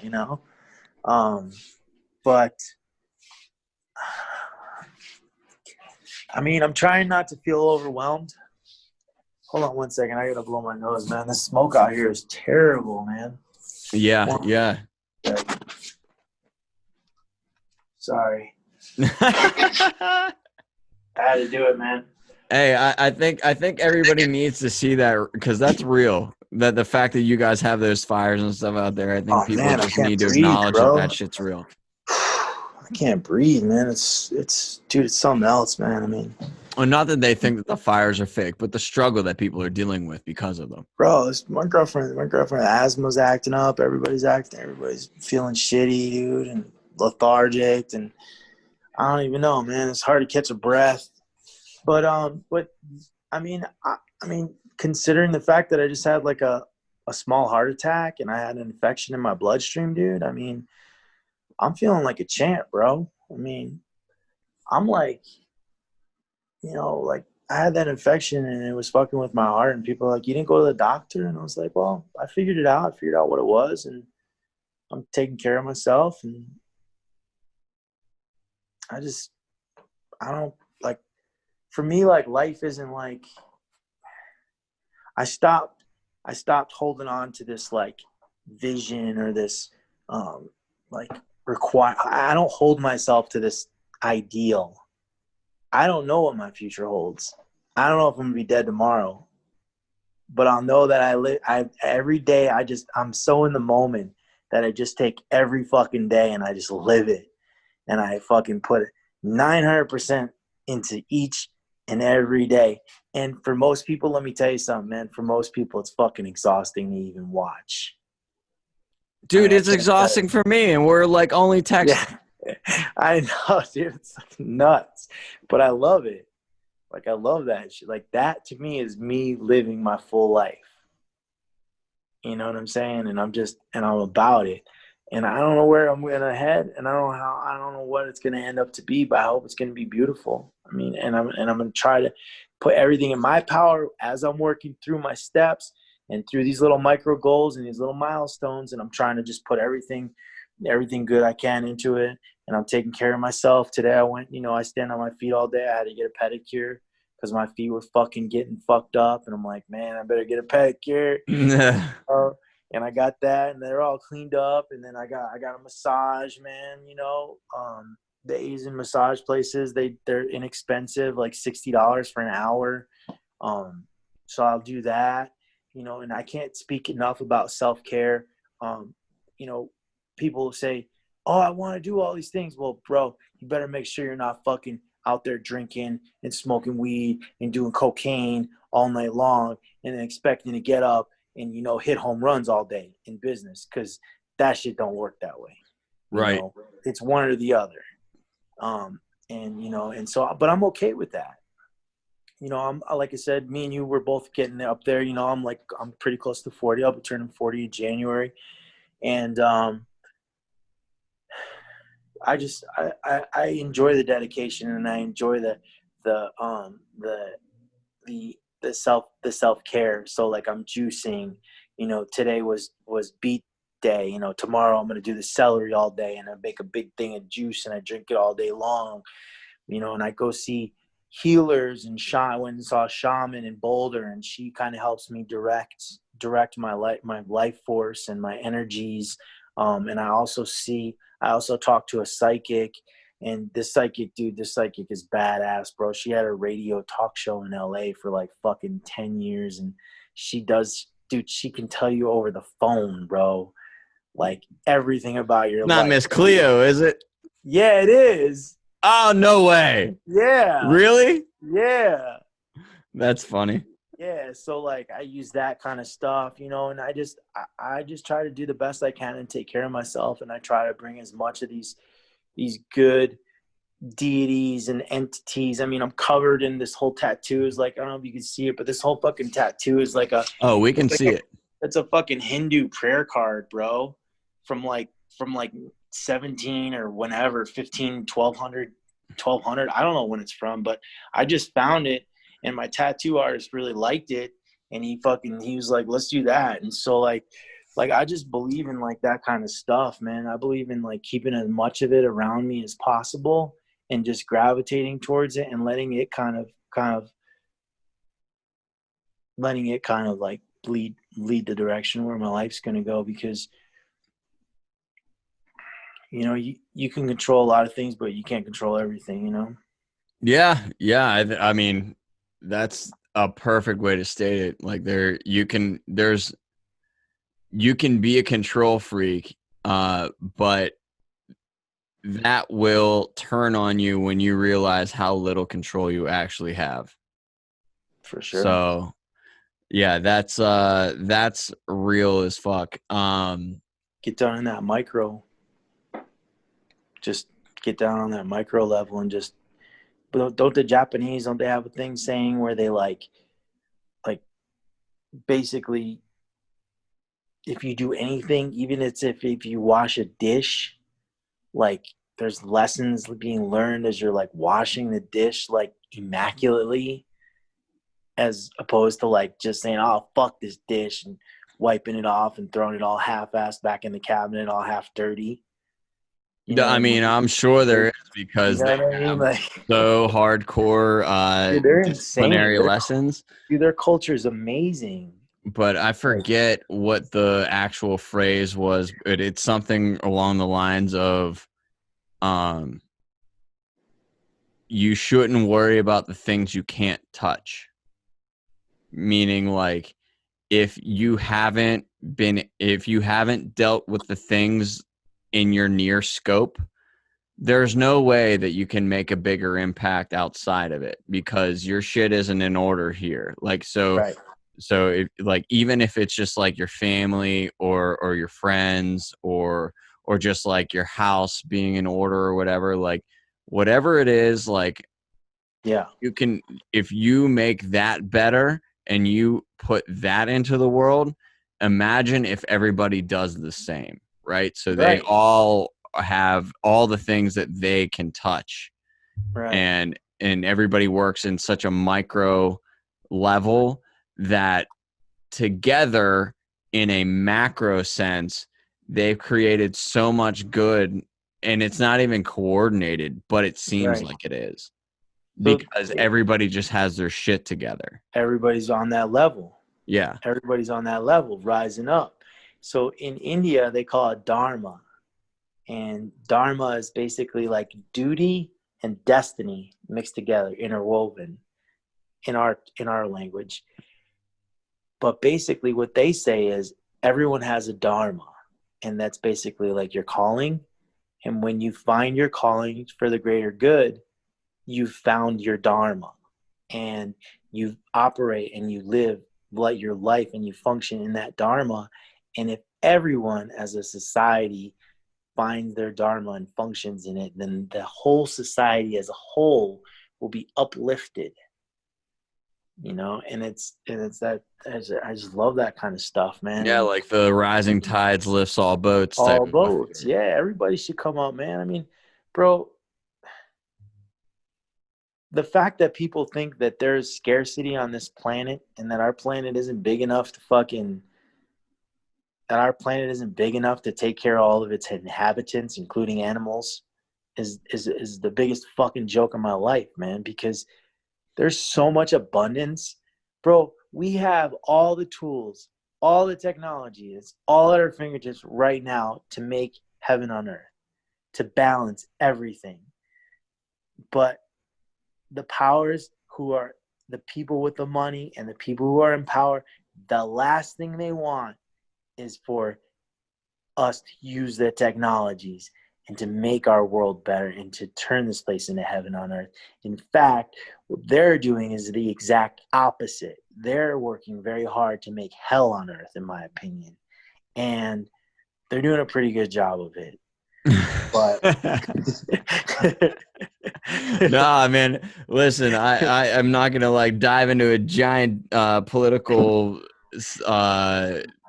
tirade because I totally can, but I definitely agree. I mean, the capabilities that we have are there. yeah. So There why is aren't we using no, them? what's that? Why aren't we using them? Like, that breaks Uh, my heart, dude. That's my Aquarius. I'm like, come on, y'all. It's right there. It's on the table. Why aren't we? Why there's haven't a we part of figured me out a that way? wonders if in like I don't know if it's gonna happen in like the next couple decades or anything like that, but maybe in like a century or so, like with like 3 more generations.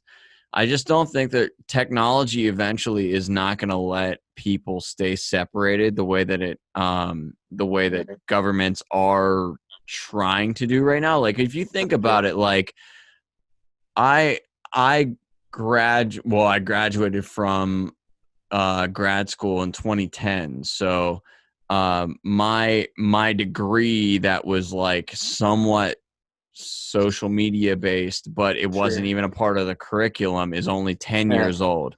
So Right. if you think of technology as only being a 10-year-old child, like that's and True. also that's how we're dealing with it. Like we're True. maturing with it. So we're Right. only 10-year-olds dealing with the 10-year-old technology. Right. Um 100%. so that's kind of an interesting way of looking at it. But I think if it's 110 years old and there are people that have there are multiple generations that grew up with it, I don't know if they can ignore Right. the plight of other people. But I don't Yeah. have the 100% foresight No, to I'm know with exactly that. how it'll I'm be with that. used. But But I like, it's hope, like it's gonna just get easier. I mean, we're both on the Gary V tip, and he always says like there's like this goodness always wins. Like Yeah. the power of right always eventually rises to the Yeah. top. And so if that is true, then in 100 years, what this technology should do is show that people are suffering or whatever, and God, hopefully, like this whole 12-year, like we need to save the planet in 12 years, otherwise it's fucked. Hopefully that's not necessarily 100% true, because I'm talking about a 110-year timeline now. Yeah. But I just think that there's hope for the people coming to not be able to ignore, I guess, like different classes, different sects, different levels of other humanity. I just don't think, I think that we'll be so connected at that point that hopefully the goal will be kind of like the rising tides needs to lift all ships. All got to come up, baby. Yeah. Let's get it going. So that how you been feeling? I'm good, man. You know, I think I'm one of the very fortunate few that has, you know, this didn't affect anybody in my family in any crazy way. Like nobody was really impacted as far as losing their jobs or anything like that, and being like really strapped for cash. For me, you know, like my 9 to 5, which I kind of like, I identify that as actually my side gig. Like that pays my bills, but it's not my passion. What I'm doing now is my passion. There you go. I like it. But like that actually, because it's tech, you know, I do webcasting and, you know, streaming and everything like that. That became huge as soon as this shit all happened. Right. You know, I was making, they pay us weekly at my job, but I was making almost 6 paychecks a month instead of 4, you know, you know, with, it was, you know, we did well. Yeah. We that's did great. well. I love that. And most of my friends are fine. I had one friend that got really sick, and that was really scary, but he eventually beat it, and it took him a long time to recover. Did it fuck with his heart? You know, I don't know if he knows, to be honest with you, but I know that it took him about 3.5 months to not even feel 100%. You know, he said he felt about 95%. I saw him a couple weekends ago at a wedding, and crazy. But you know, hearing it, he caught it, you know, like I said, about 3.5 months ago, so kind of relatively early in this whole thing. I mean, probably earlier than that, maybe 4.5. And so he would call me, and listening to him was really rough, man. It was really scary. And so, you know, there's a part of me that gets really that like I have to take a deep breath and not get to not get like over emotional about like people that are downplaying this, because when it hits you, it really takes you. And and I just, for me, you know, like I guess everybody wants to like bring this up as like a comparison to the flu and whatnot, and like they're like, oh, the flu killed 60,000 people last year, yada yada. Well, first off, like, all right, if you want to go down that road, it's probably the same argument you're making with like this coronavirus thing, that like, yeah, they probably had a pre-existing condition, and it's probably not the flu was just like the thing that tipped the scales. It wasn't like the thing. But the fact is that we know that there is that there's a vaccine, and then there is treatments to be had, and nobody's forcing you out into public going, have fun, maybe you'll catch the flu, I hope you survive. You know, like this is so new and so weird. I just feel like it's really and I see it from all angles. Like I saw when people were protesting the lockdown, like it wasn't, I knew that they weren't necessarily protesting the lockdown They were protesting the fact that if you don't, you told us to stay inside and we complied. So now that we're inside and we're quarantining and doing all this stuff, you have to make sure that our livelihoods are intact Right. when it's over. Exactly, dude. Exactly. Which they have the power to do. And they do have the power to do, and they Right. definitely do. Right. And they didn't. And they politicized it, and they made it like a poker chip for this election. Right. That's what they And it did. That's really exactly made me angry because I saw people like yelling about, these people are out protesting this lockdown and how selfish they are and blah, blah, blah. And I'm like, these people aren't selfish. These people are hurting. Yeah, 100%. These people are like, they have families and stuff like that. They work their entire lives to like build these businesses. Yeah, they lost everything, bro. And generational restaurants have been passed down fucking 6 generations. And even if they're not generational, you know what I mean? Like, even if it's just like something you created on your own, like you created your own brand of barbershops and stuff like that. Like, so even if it's brand new, it doesn't matter. Like that shit should never be ripped away from somebody just because the government told you to go inside and you complied, and they need to take care of you. That's what I'm saying, bro. That's the point of government. Is that not? Like, am I wrong in thinking that they should be? No, that's the last time I checked, man. That was the whole fucking purpose. This is the most political I've gotten on any podcast. So, I mean, hey, man, it is what it is. These are trying times, man. But that was my feeling. Is that yeah, like that's my feeling. Is that in a human sense that this has taken a giant toll on people, and that's taken a toll on me because I've been able to watch it kind of in a comfortable position, and it makes me upset, but I want to do good, right? Like I want to somehow like give to the situation in a positive way. I guess this is kind of part of it, right? Where like we have these conversations, and I'm not Joe Rogan. This isn't going to hit millions of people, but it's going to, it will hit our groups, it'll hit our networks, and hopefully that will impact them, and that will make them a little less hostile and all this. Yeah. I mean, for sure, dude. Yeah, but I think most of what I feel is a reflection of what other people are feeling, because luckily I actually I didn't have to deal with anything too detrimental. I didn't have to deal with anything that was like really, really like deep, dark human. Yeah.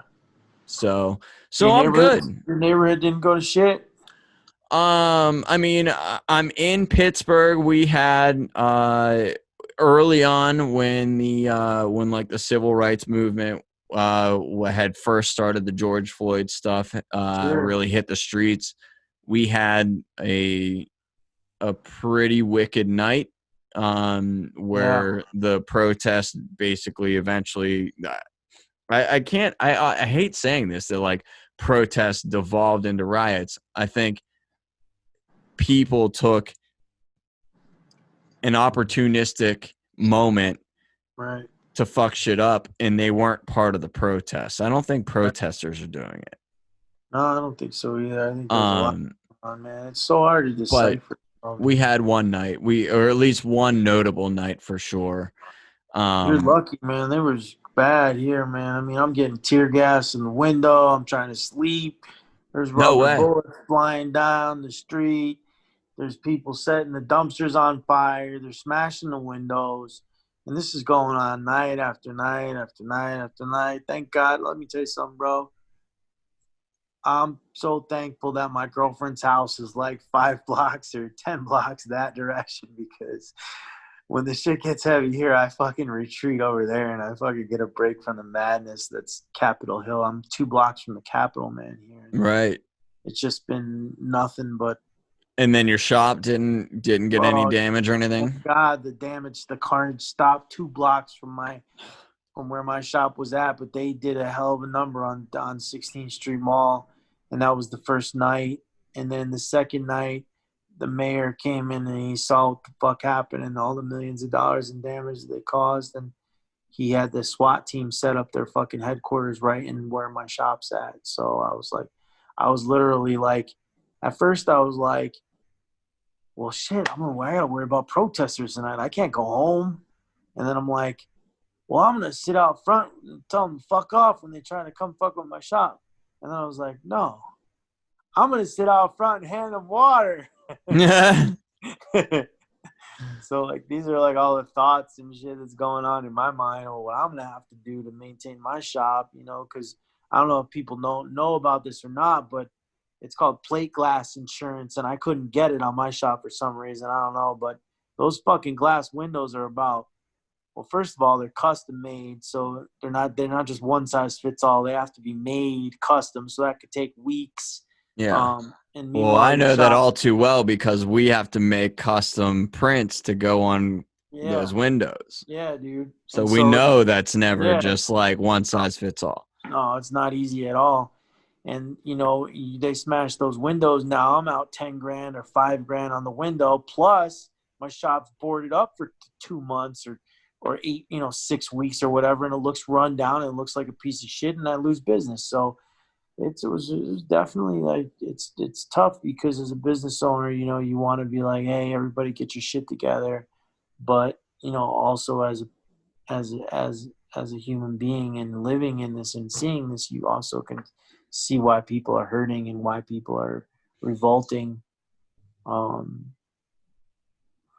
I don't know, man. I mean, I don't even know what the answer is, dude. I just try to lead with love, man, because like I said, I bucked the system for 30 years, man, and I realized that after 30 years, bro, you ain't gonna beat the system, bro. The system will crush you. They'll lock you up and torture you.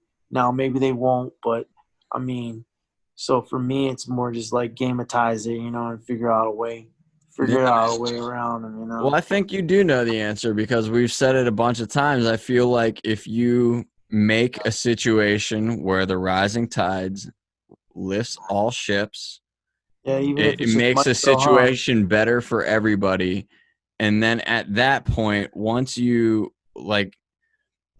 make a situation better for the whole, everybody, the stress level lowers, Right. and then you can start working on those micro situations, right? Yeah. Where you can Yeah. start like we could start healing and reforming all these different areas. But I think people are so polarized because they're so focused on themselves and everybody's getting fucked individually in such Right. different ways that there's 100. no way that we can unify around like a single cause, because usually that one cause is like it benefits a small group of people, and everybody else is going like, but what Right. about us? We're all screaming, what about us?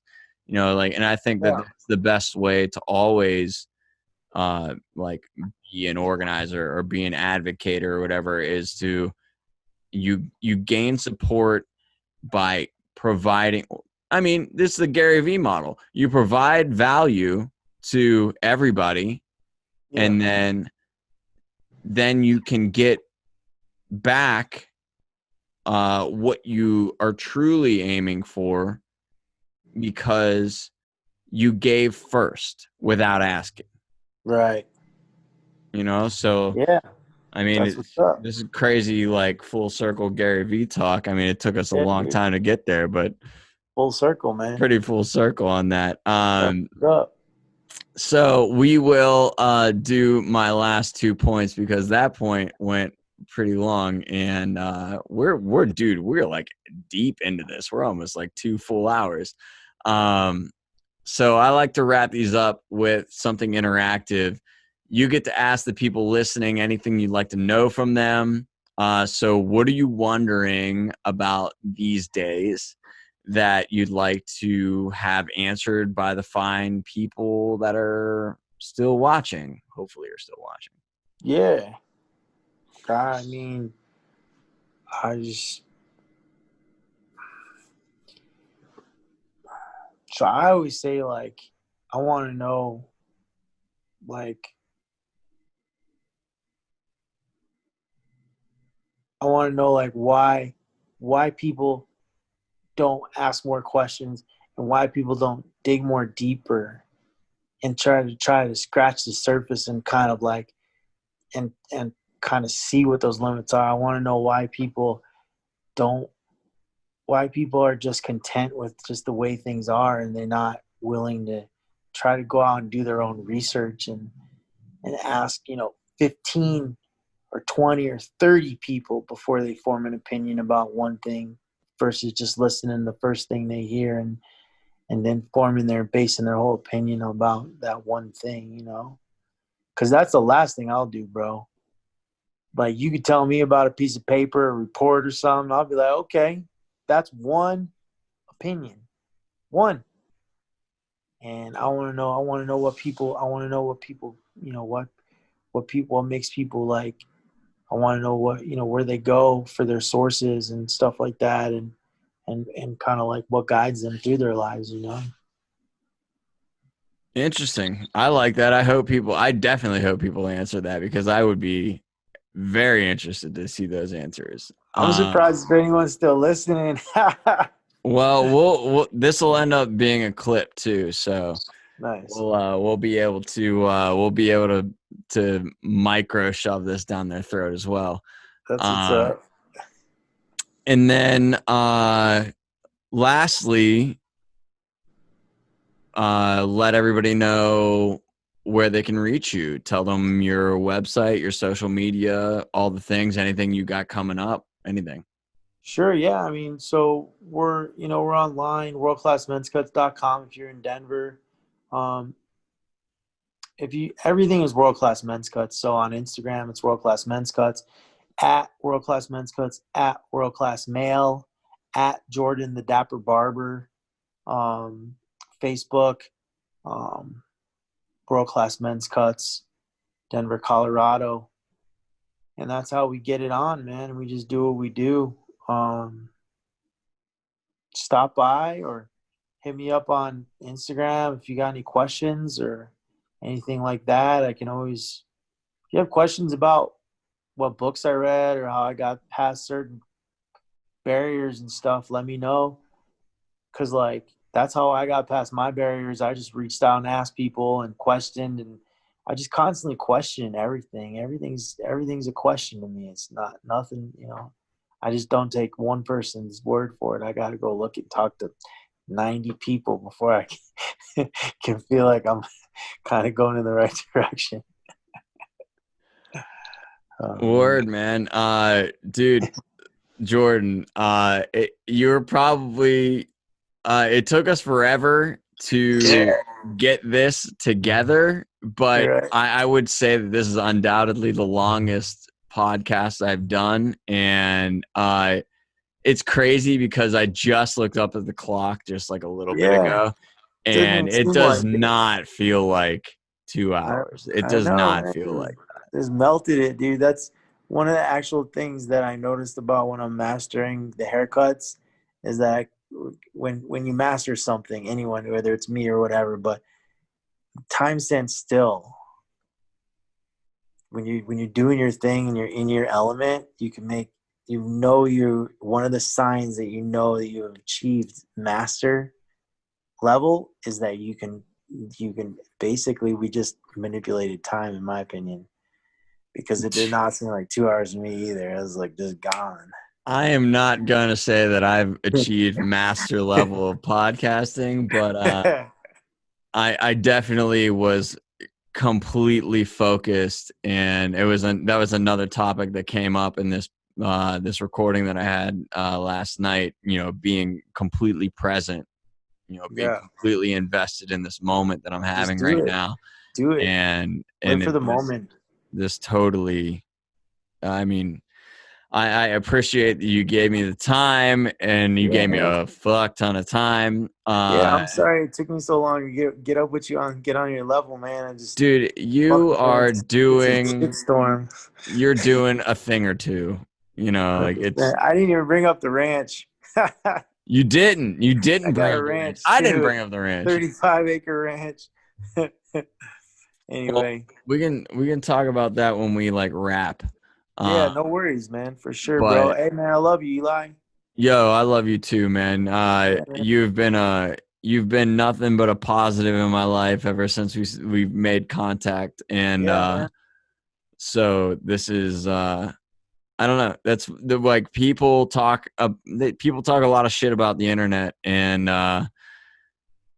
like there's interactions like this that I just wouldn't have been able to have without it, and they're so positive in my life, and I'm so grateful to know you. I'm so grateful to have 100%. met you, and it's 100%. it's been nothing but Yeah, good, been good for sure, bro. All so right, man. Well, we'll keep climbing, man. Let's get these boats rising, man. let's get these boats fucking rising. I like Yeah. that. Dude, that should be a shirt. Let's get these boats rising. I'm with it. All right, man. Thank you All for right. everything. Yeah, And no problem, man. Thank you. we'll be in touch. Yeah, that sounds great, bro. Have a good night, man. Thank you so much for taking me in consideration, man, for your podcast. I really appreciate it. Dude, we'll do it again. Apparently, we have a lot more to talk about. We need you part two, bro. Let's do it. Let's get with it. All right, man. All right. Later, bro. Peace.